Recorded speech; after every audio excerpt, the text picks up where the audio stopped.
Halo semuanya, selamat datang kembali di channel kami.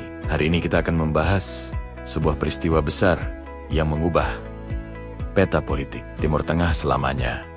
Revolusi Iran tahun 1979 dan berdirinya Republik Islam Iran. Bagaimana sebuah monarki yang telah berkuasa selama ribuan tahun bisa runtuh dan digantikan oleh sebuah republik teokratis? Mari kita telusuri ceritanya. Untuk memahami revolusi ini, kita harus mundur ke masa pemerintahan Shah Muhammad Reza Pahlavi. Sejak naik takhta pada tahun 1941, Shah Pahlavi memimpin Iran dengan tangan besi.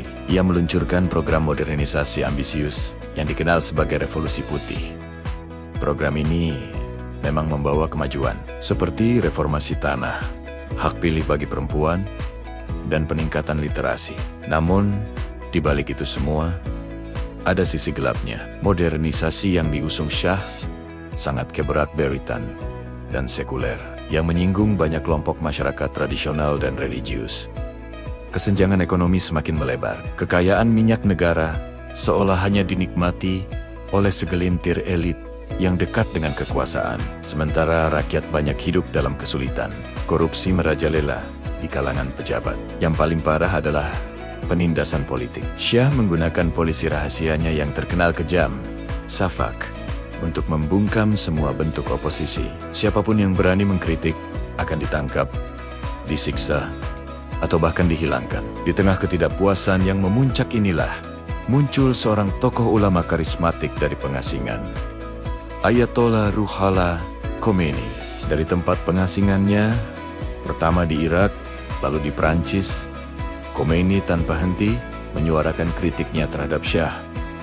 Ia menyebut Shah sebagai boneka Amerika Serikat dan menuduhnya telah mengkhianati nilai-nilai Islam dan kepentingan rakyat Iran. Pesan-pesannya yang direkam dalam kaset dan disebarluaskan secara rahasia di seluruh Iran berhasil membakar semangat perlawanan. Khomeini menawarkan sebuah alternatif pemerintahan yang didasarkan pada hukum Islam.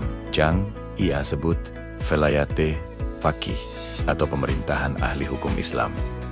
Pada akhir tahun 1978, situasi di Iran sudah tidak terkendali. Demonstrasi besar-besaran melumpuhkan kota-kota besar. Jutaan orang turun ke jalan, menuntut Shah turun takhta. Aksi mogok kerja di industri minyak yang menjadi tulang punggung ekonomi membuat negara benar-benar lumpuh, sadar bahwa posisinya tidak dapat dipertahankan lagi, dan kehilangan dukungan dari militer serta sekutu internasionalnya. Shah Pahlavi akhirnya melarikan diri dari Iran pada 16 Januari tahun 1979, mengakhiri 2.500 tahun sejarah monarki di Persia. 2 minggu kemudian, pada 1 Februari tahun 1979, Ayatollah Khomeini kembali ke Iran dan disambut sebagai pahlawan oleh jutaan rakyatnya.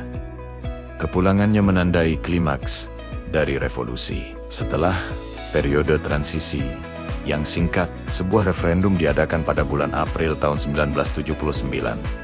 Hasilnya sudah bisa ditebak, lebih dari 98% rakyat Iran memilih untuk mengganti monarki dengan sebuah republik Islam. Maka, pada 1 April tahun 1979, lahirlah Republik Islam Iran. Berdirinya Republik Islam Iran bukan hanya mengubah nasib negara itu sendiri, tetapi juga memberikan dampak besar bagi dunia. Peristiwa ini memicu krisis sandera kedutaan Amerika di Teheran, memulai perang Iran-Irak yang berlangsung selama 8 tahun, dan secara fundamental mengubah dinamika kekuatan di Timur Tengah hingga hari ini. Kisah revolusi Iran adalah pengingat yang kuat tentang bagaimana perpaduan antara ketidakpuasan sosial, kepemimpinan karismatik, dan kekuatan ideologi dapat menggulingkan rezim yang paling kuat sekalipun. Itulah kilas balik singkat tentang berdirinya Republik Islam Iran. Sejarahnya kompleks dan dampaknya masih kita rasakan. Apa pendapat kalian tentang peristiwa ini? Tulis di kolom komentar ya. Terima kasih sudah menonton. Jangan lupa like, subscribe, dan sampai jumpa di video berikutnya.